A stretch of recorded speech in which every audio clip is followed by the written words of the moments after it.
Hindi mo pwede sabihin, na-testimonyo ko na ito yung siyang linggo. Ito na naman. Ayaw mo lang. Ganun lang kasi. Okay, ito pong tatalakay natin yun. Yan. Continuation po ito ng mga nakaraan natin. Pero iba na lang ito. Ibang angulo po ito. Okay, dito tayo sa Matthew 1:18.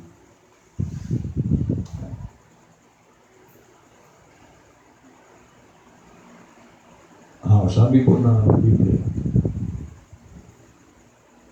Now the birth of Jesus Christ was on this wise. When as his mother Mary was espoused to Joseph, before they came together, she was found with child of the Holy Ghost. So, kita natin si Maria, dalaga ito. Pero sabi rito, bago sila nagsama ni Jose, na siyang buntis. Pero, buntis siya, hindi ni Jose. Ang sabi diyan. Ayan. Sino nakabuntis sa kanya? She was found with child of the Holy Ghost. Kaya nga yung mga nakikipagdebate na si Jesus Christ ay anak ng Diyos. O sinong tatay niya? Ang Diyos. Sinong Diyos? Ang Ama. O paano ito? Anak siya ng Holy Ghost. O di dalawang tatay ni Jesus. So, ang labo ng kanilang mga doktrina. Okay, so, yung nasa tiyan ni Mary, sabi rito, ay anak ng Holy Ghost. She was found with child of the Holy Ghost.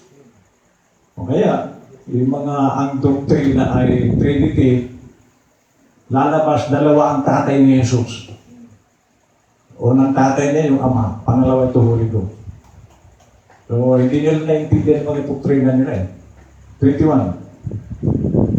And she shall bring forth a son. Okay, so, itong si Maria ay magdadalang tao siya, tapos ay ipapanganak niya ang isang lalaking bata. And thou shalt call his name Jesus. At tatawagin mo siyang siya tatawagin sa pangalan ni Jesus. Bakit Jesus? For he shall save. So yung word na pangalan ni Jesus, ang kahulugan nito ay Savior. Bakit Savior? Kasi niya, for he shall save his people from their sins. So ang salvation, hindi yung gera. Maligtas tayo sa gera, maligtas tayo sa although araw-araw nililigtas tayo ni Lord. But ang kamatayan ni Lord sabi rito ay for he shall save his people from their sins. Sa kasalanan. Hindi sa gera.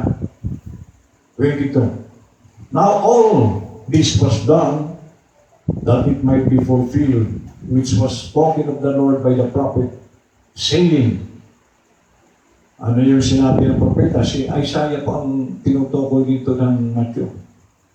Behold, a virgin. So doon po ito sa Isaiah 7:14 at saka Isaiah 9:6. Behold, a virgin shall be with child and shall bring forth a son. Mabigatan, virgin.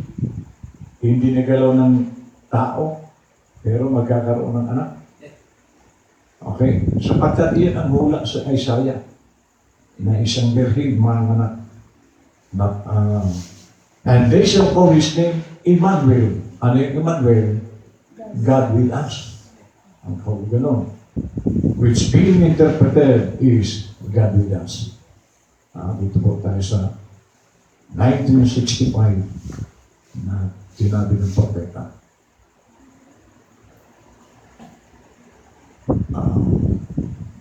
The seed shall not hear by the shepherd.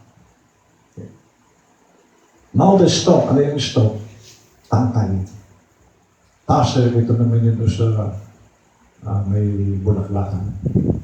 And siya, yung iba, So, tatlong klase ito, tangkay, tapos yung pollen, and then, yung bunga. Kaya ito siya. Ito yung humahawak sa bunga. Para buntis. Siya yung si Mary. Ang seed nandun sa tiyan ni Mary. Okay. Sorry. Hagar, he represented a stalk. Kasi si Hagar naman sa hindi naman siya yung original na asawa ni Abraham. Ni Abraham, ha? Okay. Which was the first life that started in the promise. Sarah represents the tassel or the pollen comes in the tassel. So yun na po yung sinasabi ko kanina na doon sa doon namumulaklak and then magbubunga. Mary, the virgin, represented and produced the true spiritual seed to bring forth the real true stock.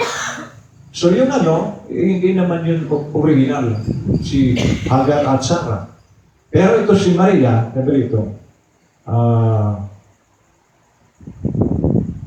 but Mary, the virgin, was by the power of God's promised word, by virgin birth. So ito si Maria, ito yung sa pangako. Okay? Ito yung hindi dumaan sa sex. So yung dalawa, sabi rito ng propeta, Hagar and Sarah both was by sex. Kaya pag ang mananganak kay Jesus Christ, bunga ng sex, hindi siya magiging puro. Kasi kung halimbawa si Maria ay anak niya lang si Jesus na kumbaga, kasi hindi pwedeng mahaluan si Jesus ng similya ng lalaki. Kaya ang mismong ang Diyos ang nag-create ng similya sa tiyan ni Mary nang walang hindi siya ginalaw ng lalaki. So nandun na, kaya nga birhin eh. Bakit? Kasi mamaya makikita po natin ang mas malinaw. Okay. She brought forth the genuine seed. The stock, Hagar, the second wife, by doubt of the promise, walking through a doubt is likely. Okay, so pareho sila. 14. Sabi po ng propeta, there was no man. So, walang tao. Okay. Kasi ang tinutukoy niya dito ay yung seven seals. Ha? There was no man, and an angel, of course, he'd be worthy. So, anghel, pwede sana. Kaya lang, hindi naman anghel ang tutubusin. Kaya nga sabi rito, but after all, it had to be a kinsman. Kinsman, ang sabi ko nga sa inyo, ang kinsman ay kamag-anak. So, pero dito, ang tinutukoy na kinsman dito si Jesus Christ, kaya siya nagkatawang tao. Kasi hindi pwede ang anghel. Wala namang taong karapat-dapat magbukas ng silyo. Okay, so kaya nga, ang nakapagbukas lang ng aklat, ng seven seals, si Jesus Christ. Sa katauhan ni Brother Branham. Sabi niya, it had to be a kinsman, had to be a human being. So kailangan tao. And there was no such a thing. Walang sinong pwede. Because every man had been born by sex. So, pagka ikaw ay tao, at ipinanganak ka sa pamamagitan ng sex, hindi ka pwedeng pang-alay. Kaya, sila mismo ang gumawa ng paraan para maging alay. Have taken one form without Eve. So God Himself took that in the virgin birth and became Emmanuel. And His blood was for the one was worthy. So anong ginawa ng Diyos? Sabi rito, ang Diyos mismo. Okay, so ang ginawa niyang pamamaraan, si Mary. At saka kung kung si Mary din ay magmamatingan, hindi pwede.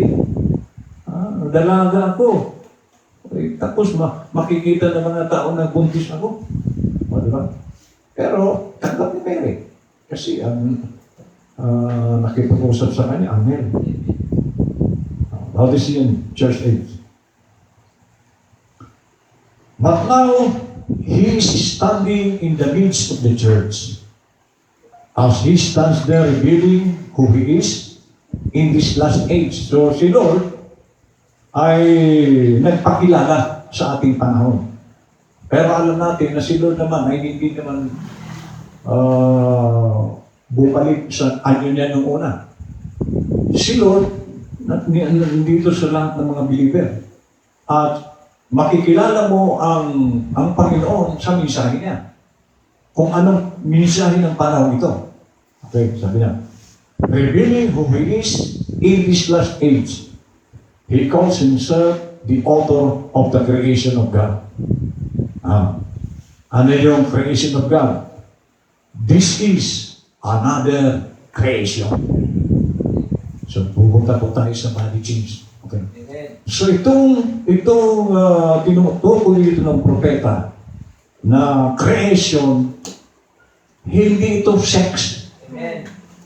Meron siyang i-create na another creation na hindi dadaan sa tiyan. Yes. Amen. Kaya tawag dito ng propeta, kasi sabi niya, he calls himself, si Lord John, the author of the creation of God. Okay. This is another creation. Kasi nung nag-create si Lord, spoken word. Okay. Pervert ni Satan. Yung spoken word, ginawa niyang sex. Amen. Kaya kailangan maibalik sa dating creation. Amen. Okay. So itong another creation na ito yung spoken word. Amen. Body. Amen. Kailangan mabalik doon ang tao. Yes. Ang tanong, pwede ba? Pwede bang maibalik tayo doon? Walang nanay si Eva at si Adan. Walang tatay si Adan doon ang tao. Amen. Pwede ba ito maibalik dito sa mensahe ng propeta? This is another creation. Yes. This has to do with the church. Amen. This is a special designation of himself. Amen. Ano sabi? This is a special designation of himself. He is the creator of the church. Yes. Okay, so siguro sasampulan niya ito dito. Unahin niyang sasampulan yung church, yung iglesia niya. Yung mga believer ang sasampulan niya. Okay. The heavenly bridegroom created his own bride. Oh, Amen. sino itong bridegroom? Jesus Christ. So siya ang nag-create ng kanyang mapapangasawa. Amen. So ibig sabihin, ay talagang may malaking pag-asa na mag-create si Lord ng tinatawag na another creation. Amen. Okay, sabi na. As the Spirit of God, He came down and created in the Virgin Mary the cells from which His body was siya rin yung nag-create to. Sarili niya doon sa tiyan. Amen. Kaya mo ba yan na i-create mo ang sarili mo? Pero si Lord, siya yung creator ng sarili niya. Amen. Sa flesh. Sabi niya, the cells from which His body was born. I want to repeat that. He created the very cells in the womb of Mary for that body. Amen. So siya nag-create ng sarili niya doon sa tiyan. Amen. It was not enough for the Holy Spirit to simply give life to a human of you. Okay, sabi niya. Of Him it was said, Lo, a body hast thou prepared for me. So ang nag-prepare ng body, si Lord. Amen. Okay. Amen. Amen. God, not Mary. Amen. ano ang papel ni Mary dito? Na hindi naman, wala naman pala siya dito. Ang nag-prepare pala ng sanggol, ang Diyos. Amen. Hindi naman si Mary. Ano papel niya? Tingnan natin. God, not Mary, provided that body. Mary was the human incubator. Amen. Alam niyo ba yung incubator? Nagpisa lang. Okay, katulad naman dyan sa poultry. Yung mga sisiw dyan napipisa sa pamamagitan ng incubator. And she carried that holy child and brought him to birth. It was a God-man. So talagang walang ano doon si Mary kasi Diyos itong sinilang ni Mary. Amen. Nagkatawang tao. He was the Son of God. He was of the new creation. So siya ang panganay ng new creation. Sinampulan ni Jesus Christ, okay? Doon sa spoken words, Adam at Eva, tapos na yun, na-pervert yung sila Adam. So nagpasimula na yung si Lord ng new creation, sarili niya muna ang sinampul niya. So ang new creation na nagpasimula, si Lord mismo. Amen. Kaya nga makikita natin na bago gagawa si Lord ng isang bagay, siya muna. Yes. Pag mayroon siyang pinagagawa sa tao, siya muna ang una. Amen. Halimbawa, katulad ng bautismo. Amen. Nung sabihin niya magpabautismo kayo, siya muna magpabautismo. Sabi niya, man and God met and joined. So, sa new creation, yung tao at ang Diyos, nagsama. Amen. Okay, so kaya nga yung si Jesus Christ, yung flesh, at yung Diyos nandun sa loob ng katawan ni Jesus Christ, iyan ang new creation. So kung ang tao, may Diyos niya sa katawan niya, new creation niya. Amen. Amen. Ano, malabo ba? Nakikita ba natin kung ano yung tinutukoy dito ng propeta? Na ang new creation, Diyos at tao, at sama. Amen. So kaya nga, kung nandiyan sa si Lord, new creation ka. Amen. Sabi niya, man and God met and joined.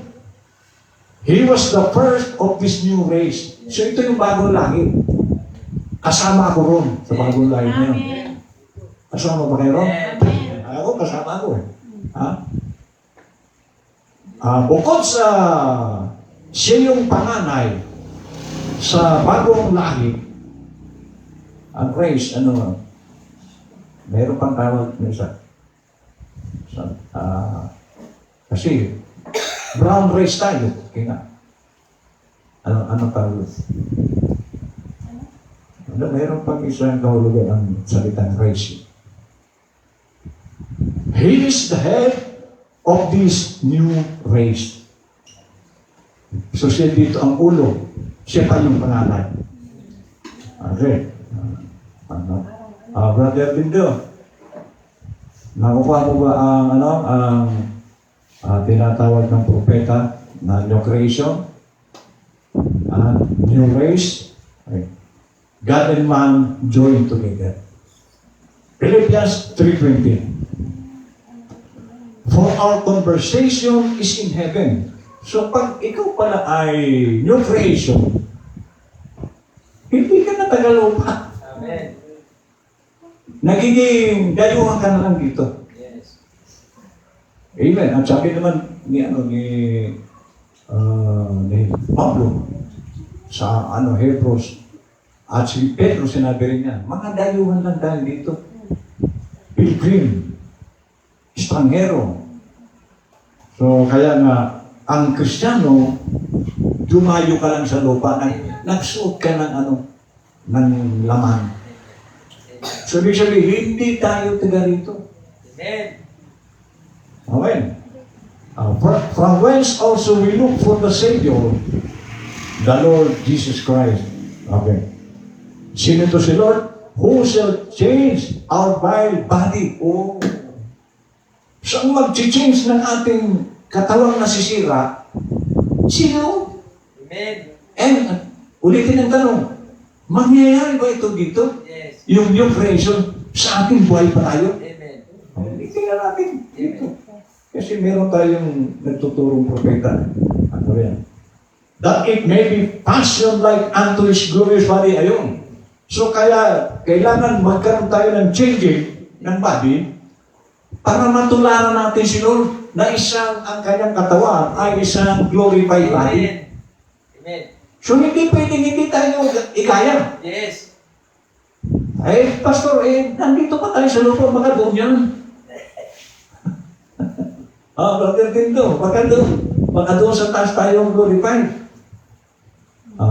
Tingnan natin dito kung pwede ba tayo mag-glorify dito habang tayo nakaupo. Amen. Sabi nito,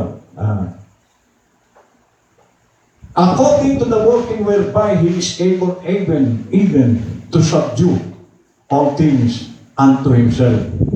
Okay, alam niyo yung salitang subdue? So, ito yung parang halimbawa, si Satan, subdue yan sa atin. Okay. Now, dito po sa John 1:12, ito po yung isang pinakamagandang regalo ng Diyos sa tao. But as many as received Him, to them gave He power to become the sons of God, even to them that believe on His name. Amen. So, ang sino man ang tumanggap sa Kanya, ay pinagkakalooban niyang ng kapangyarihang maging anak ng Diyos. Amen. Yung tumanggap. Yes. Amen. Sino yung tumanggap? Sila na mga naniniwala sa Kanyang pangalan. Amen. So, hindi po lahat ng tao ay magiging anak ng Diyos. Amen. Ay, Pastor, madali lang yan. Sabi diyan, tumanggap lang. Pag tinanggap mo si Lord pala, hindi ko naman nire-reject, Pastor. Tinanggap ko. Anong klaseng pagtanggap? Nakapasok ba sa puso mo? Kasi ang pagtanggap, kailangan makapasok sa puso. Amen. Pinapasok ko, Pastor. Sabi ko, Lord, pasok ka. Pumasok mo nung kaya. Kasi pag pumasok si Lord dyan, si Satan wala na dyan. Amen.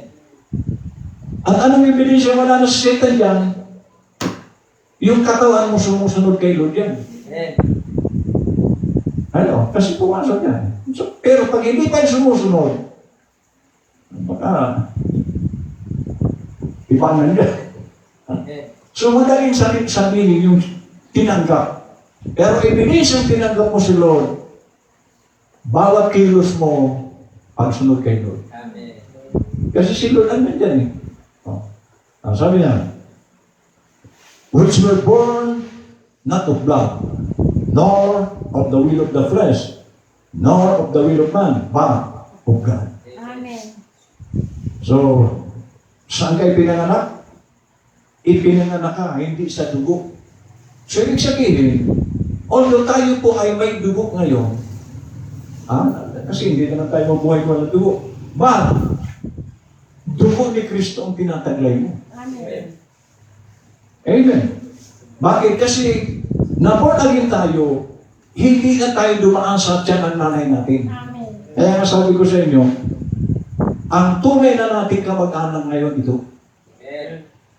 hindi yung mga tatay natin.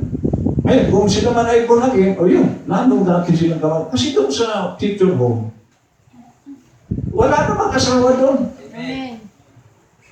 Parang nakita kayo doon, maaalala nyo yung nagsama kayo sa lupa, pero doon hindi mo na maramdaman dyan, nagsama kayo. Kaya nga noong tanong, ipaliwanag ni Pablo ito sa 1 Corinthians chapter 7, na kasi may sinumpo siya, may nagtanong. Ang kasulatan niya ay kapag namatay ang panganay na asawa, yung asawa nung pag namatay ang panganay, kailangan yung pangalawa ang mag-aasawa dun sa sa napalo. Pag namatay uli, asawa na naman yung panatlo. Hanggang sa yung 7. Ang mag-aasawa doon sa isang babae. Pero nung sabi ni Pablo, doon sa wala na mag-asawa. So, ibig sabihin, hindi mo na mararamdaman doon kasi walang sex doon eh. Amen. Hindi mo mararamdaman doon yung nararamdaman sa lupa. May lupa ito eh. Yes. Okay, so, ang kapanganakan, ang new creation, hindi ka dadaan sa tiyan. Yes. O yan. O sa kalooban man ng tao, o sa laman, kundi sa Diyos. Amen. Amen. Okay. Easter seal. Ito na. Ito yung mga manifestation ng new creation. Beholding, what does it do to our mortal bodies? Ano ang nagagawa nito sa ating mga mortal na katawan? It turns our opinion. Ano pa? Changes our notions. Ano pa? It sets our affections on things which are above, and the smoking, drinking, gambling, the things that you used to do is dead. Amen. So yun po ang new creation. Yung mga bagay na, yung mga pangangatwiran natin, yung ating mga dating karakter, nagkaroon ng pagbabago. So, ibig sabihin, mga manifestation lang yan. Kapag ikaw ay mayroon ng bagong kapanganakan, kasi sabi nga ng propeta, ay pati yung atoms natin, binago ito nilo. Amen. So, kaya, makikita mo na niya, ang iniisip mo na lagi, mga bagay sa taas. Amen. Kaya nga, yung umabsent, hindi mo naisip yan. Yung linggo, biyernes, hindi mo naisip yan kasi ang lagi mong iniisip yun sa taas. Amen. Ano sabi na? It sets our affection on things which are above. Amen. And the smoking, drinking, hindi mo na ito magawa. Amen. Gambling, the things that you used to do is dead. It's beneath you, and you are quickened. And this quickening power brings your body into a raptured condition already. Already, past tense. So pagka tayo pala ay nagkaroon ng bagong kapanganakan, na change ang ating sabi rito, mga kaisipan, yung mga bagay na makamundo, patay na sa iyo, rapture pala yan. Amen. Amen. Another term o ng rapture, terminology. Nung ikaw ay nabago. Yes. Kasi iba na, kumbaga yung nung araw, isa kang manok. Ang kinakain mo, puro panlupa. Amen. Kasi manok ka. Yung naabot lang ng iyong, kasi hindi ka makalipad ng mataas. So ang kinakain mo, mga bangkay dyan, uod. Pero ngayon, na-rapture ka, isa ka ng agila. Ano kinakain ng agila? Mga buhay. Amen. Amen. So ito palang, yung creation na ito, ay, another term is rapture condition. Amen. Ibig sabihin, yung panlupa, ayaw mo na. Gusto mo yung thy will be done on earth as it is in heaven, na prayer ni Lord. Ito. Ito mga example ni Brother Brother. When Abraham's body was changed, Sarah's body was changed, like it never had been changed before. So, nag-body change si Abraham at si Sarah. Bakit sila nag-body change? Okay, tingnan natin kung bakit kailangan nila compulsory dapat mag-body change sila. Bakit sila nag-body change? Okay, so anong body change nila? Natural. Sila ibinalik ni Lot sa kabataan. Kaya nga, doon sa chapter 18 ng Genesis, matanda na siya doon. Pero pagdating sa chapter 20, nagustuhan siya ni Haring Abimelech. Bakit na 18, no? Two chapter, lalo pang tumanda siya. Pero, nakusaladahan siya ni Abimelech. Hari yun, ang daming asawa nun. Kung matanda si Sarah, daming bata, bakit yun? So, nag-body change si Sarah, Natural. gumanda, kaya nakusaladahan. So, bakit sila kailangan mag-body change, Pastor? Sabi ito. Now, when we all know that when Jesus comes, we'll be caught up in a rapture. Pag dumating daw si Jesus, tayo ay agawin. Dumating na, hindi pa. Dumating na. Naagaw na ako. Amen. Kayo, naagaw na? Amen. Kasi sabi rito, when Jesus comes, we'll be caught up in a rapture. Amen.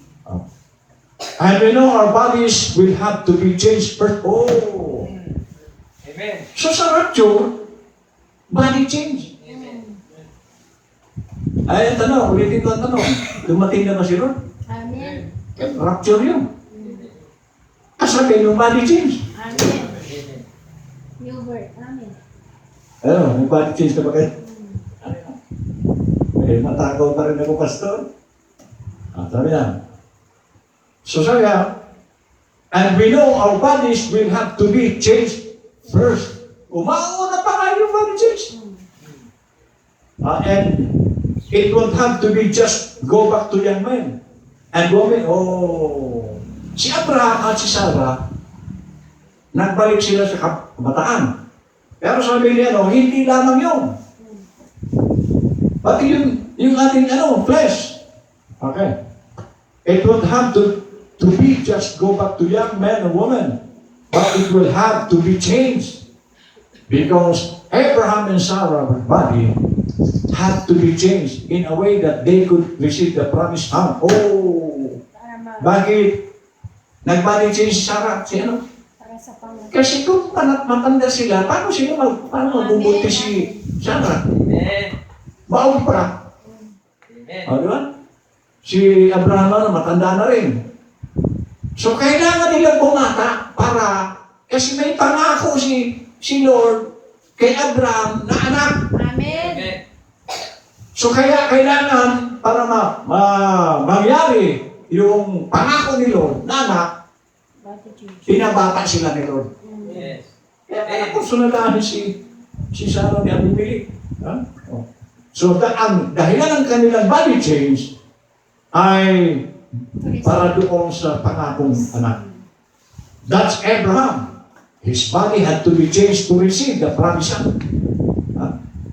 After being justified, sanctified, filled with the Holy Spirit, called by election, manifested God of glory in the midst.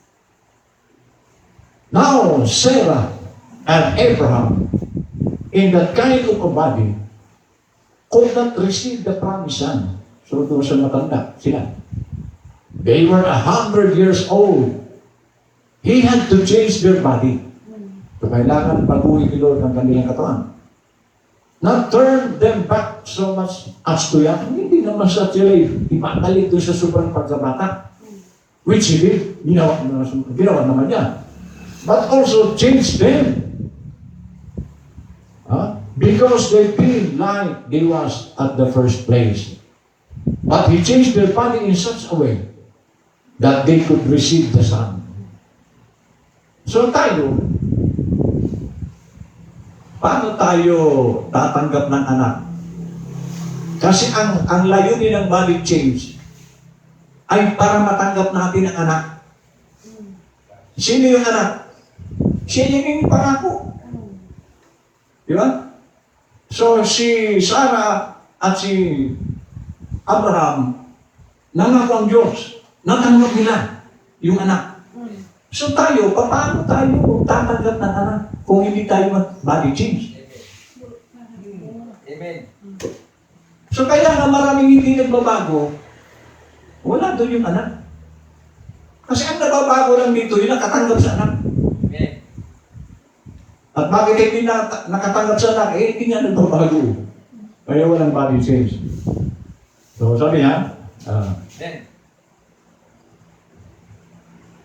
and now we find the next thing in order for the church now is a changed body. Not as all people go back and be young so much, but we will. And we will be there young.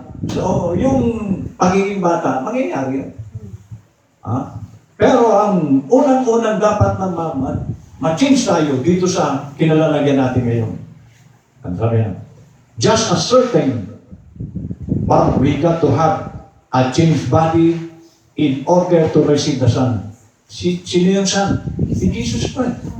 Para tayo makatanggap ng Son, we got to have a changed body. Hello? Ngayon, makikita nyo na pag nandiyan na si Lord, ulitin ko, lahat ng sinasabi ni Lord sa iyo, ginagawa mo. Kasi nandiyan si Son. Amen. Okay, sabi niya, because we're going to meet Him in the air. Ano yung air? Yung kasing meeting in the air. Air is the spirit. Meeting in the spirit. Okay? Rapture will come. A change in a moment. In a twinkling of an eye. Sabi niya. Our bodies was on the earth before the world. So, nandito ang katawan natin sa lupa. Okay? Before there was any light here, any light here, yeah? Or anything, calcium, potash, petroleum, cosmic light, whatever it was here when God created the earth. So, nandito na tayo nung niligang ang mundo, nandito na tayo sa lupa. It only taken His spoken word to bring it into existence. Ayun. So, nung magsalita na si Lord, nangyari na si Adan. So, kaya nga si Adan ang spoken word. At ngayon ay ibinabalik ang tao sa pagiging katulad niya. Just like it did botany life or tree life, whatever life there is to be.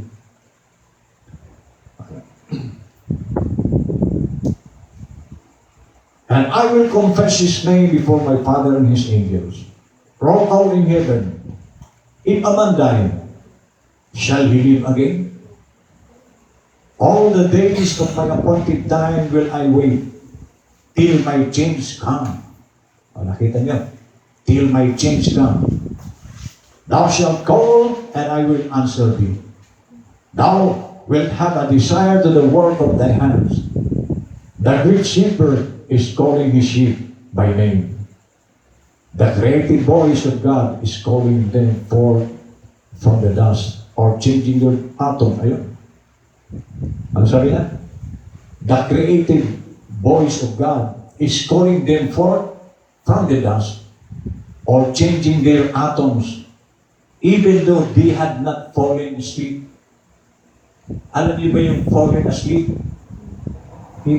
Kahit hindi pa sila patay. Kasi ang alam natin, magkakaroon tayo ng body change pag namatay na tayo. Kaya sabi rito, the creative voice of God is calling them forth from the dust or changing their atoms even though they had not fallen asleep. Buhay pa sila. Amen. So ang new creation na ito, nabuhay ka pa, nag-change na yung atoms mo. Glorified. Amen. O, wala tayong magagawa. Amen. By faith. Amen. Okay, sabi niya, it is the rapture. It is the great marriage supper of the Lamb of His bride. Lapit na. Now the world is to be repopulated. Okay. Not by the original creation of God like in the beginning. So noon, ang original creation is spoken word. Ngayon, magkakaroon na ng repopulation, hindi na spoken word.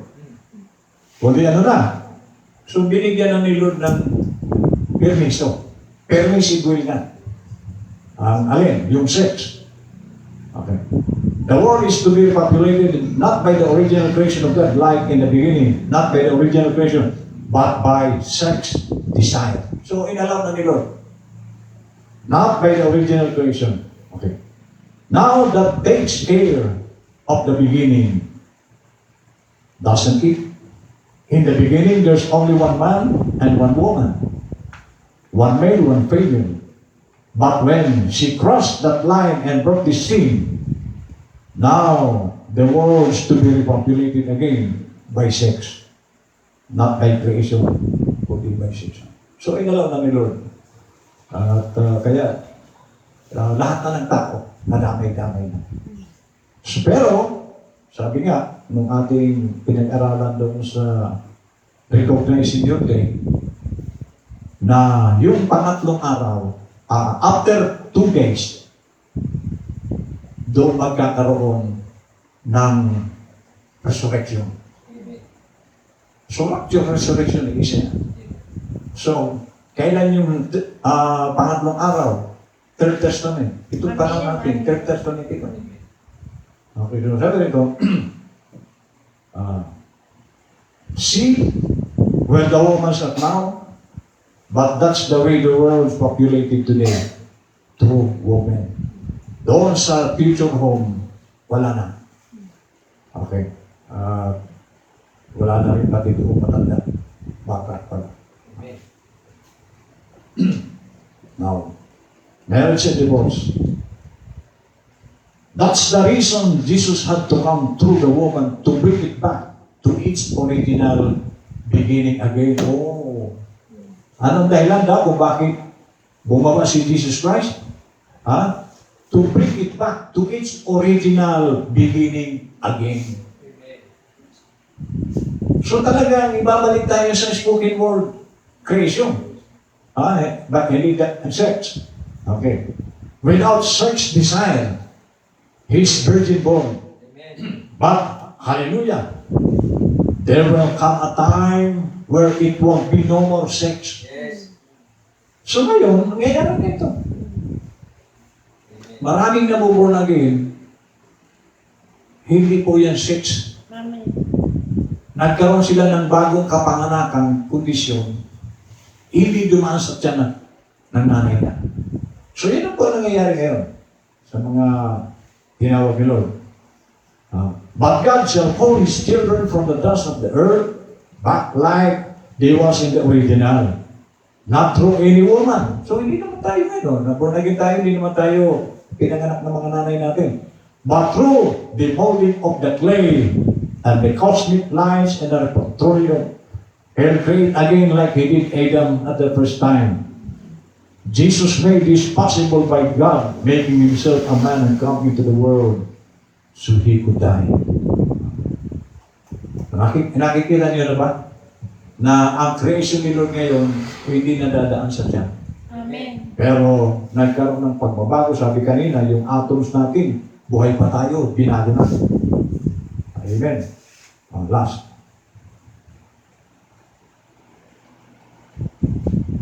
And then the life of God came in. So He was the beginning of the creation of God.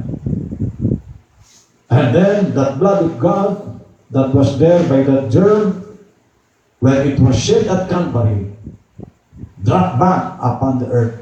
Yun. So, alam natin na yung Old Testament, justification yun. Nung tumulo ang dugo ni Lord, sanctification yun. Okay. At meron pong last na di baptism, ito pong sasabog itong mundo sa apoy. Darating po yun. Okay, sabi niya, and then the blood of God that was there by that germ, when it was shed at Calvary, dropped back upon the earth. What for? To redeem the earth. Ayan. So, sanctification po yun. Now, it's been justified. Tapos na yun. It's been sanctified, called and claimed, and now it's to receive its baptism of fire. And now, and be cleansed for Jesus and His bride. And you are these other parts that's drawn out of this earth. You are part of the earth. So yung dugo ni Lord, yung tumulog doon sa bundok ng Kalbaryo, tayo yung lupa. Amen. So doon pa lang, kaya pala sinabi ng propeta noong namatay si Lord, nandun tayo. Amen. Nung pinarusahan si Lord, kasama tayo. Yes. Nung inilibing si Lord, kasama tayo. Amen. Nung nabuhay na maguli si Lord, kasama tayo. Amen. Amen. Bakit? You are a part of the earth. Amen. Your body, your soul is a part of God. An attribute of God displayed here on earth in a body. The body is to be written. So ngayon, tayo po ay, kung ikaw po ay mananampalataya talaga, wala ka nang alalahanin pa. Dahil ang pagbaba ni Lord noon, upang tubusin yung kanya, narinig natin nung Sunday, na tinubos tayo ng dugo, kamatayan. Namatay. Pero mo, saan ka makakakita ng ganong klase katauhan na kasi yung pong nangyari kay Lord, hindi po yung pelikula o artista na kasi sa pelikula kunwari puro dugo, puro kunwari yung pelikula yan eh. Kunwari, sinipang, pinadyakan, sinunto, kinurunahan, kunwari yun. Eh itong nangyari kay Jesus Christ, hindi po ito kunwari. Amen. Nasa laman siya, masakit yun. Oh. At nagugutom siya. Kaya hindi siya kumakain din. Napupuyat siya, natutulog. So tao.